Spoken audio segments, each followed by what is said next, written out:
Okay, so it is still Wednesday, December 23rd, about 10:30 in the morning. So far, God is good. Have had a very busy, very productive morning this morning. Lots of great things going on. And the message for this week is definitely perseverance, perseverance, perseverance, perseverance. I can't even say it enough times. The word sound and feels so good on my lips. And the reason I say that is because um, there's a time and place for everything, a season for everything. With due diligence, you have your processes in place and you follow those processes.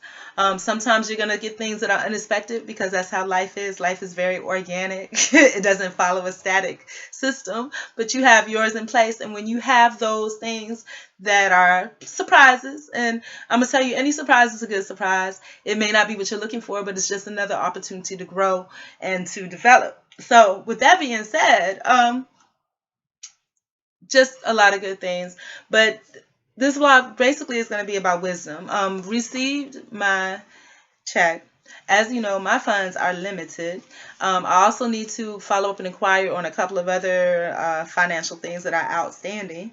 And then the mistake that I made previously, when you're working and you're working steadily and you're going every day to work, is like you do have to for people that catch the bus, y'all understand that. So I'm gonna talk about it, and I'm gonna talk about also the stereotypes that go with bus takers. For me, I'm a bus taker. I'm still a professional, and I catch the bus because it's economical, it's convenient. I don't believe in adding more burdens and bills. It's not necessary. Having a car can be a liability. It can be a great asset as well, but it is a liability as well. And I um, again had some personal experiences and weighing the pros and cons.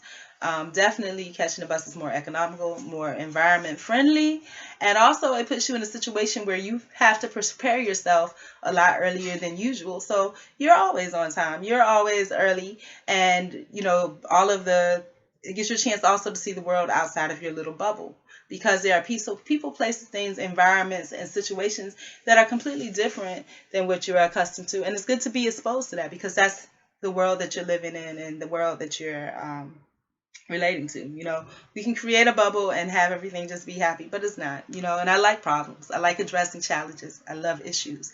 Now, being that this case is not the case for me, um, I need to be wise in how I use these funds. Meaning, of course, all of my funds always go to things that are necessary.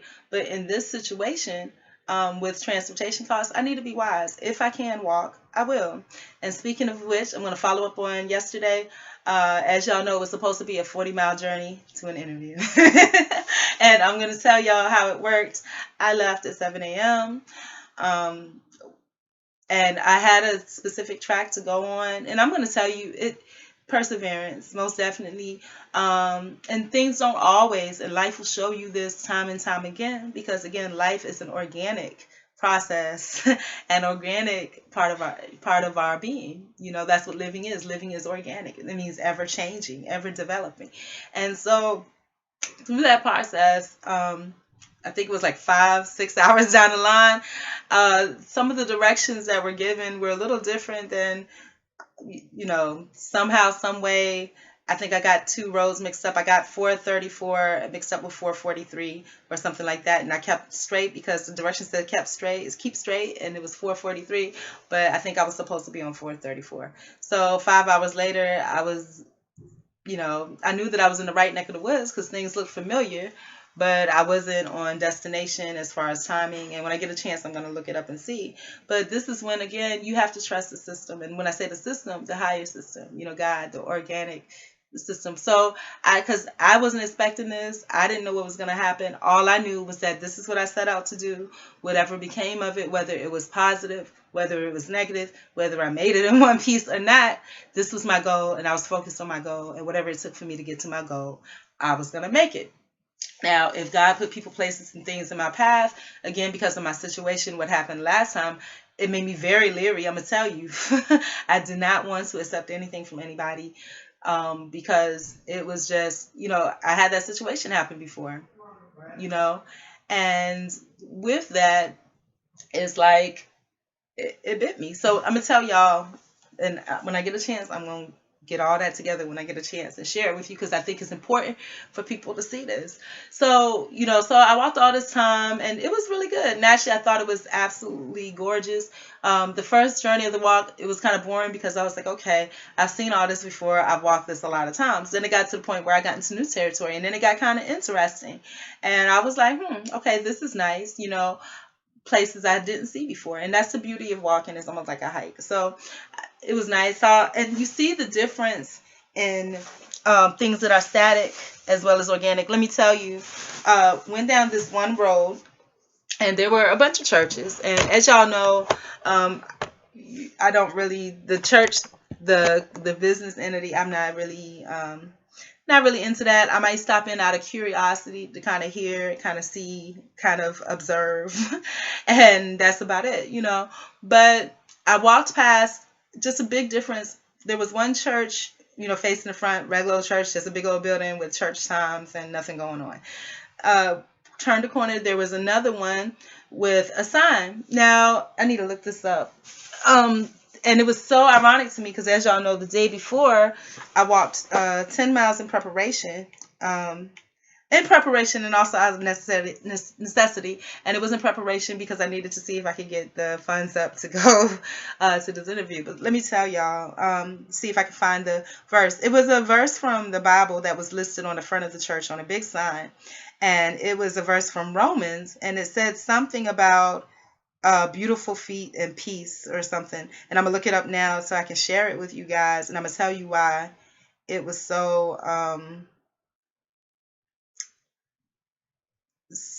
interesting to me. And it's Romans, and I don't like this version. I like King James version, but that's long gone probably. I will probably never be able to find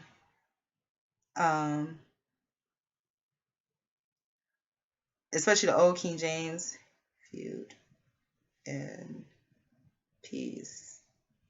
So bear with me. I'm just looking for the King James version.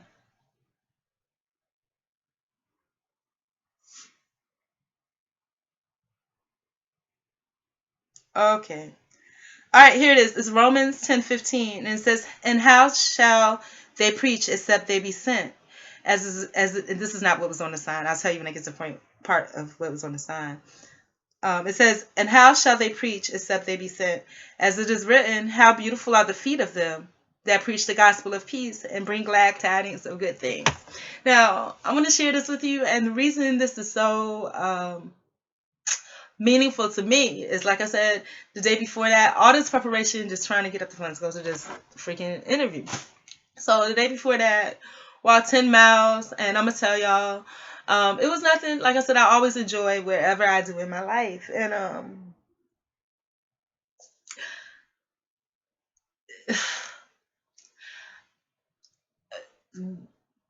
I don't even know how to describe this to you all.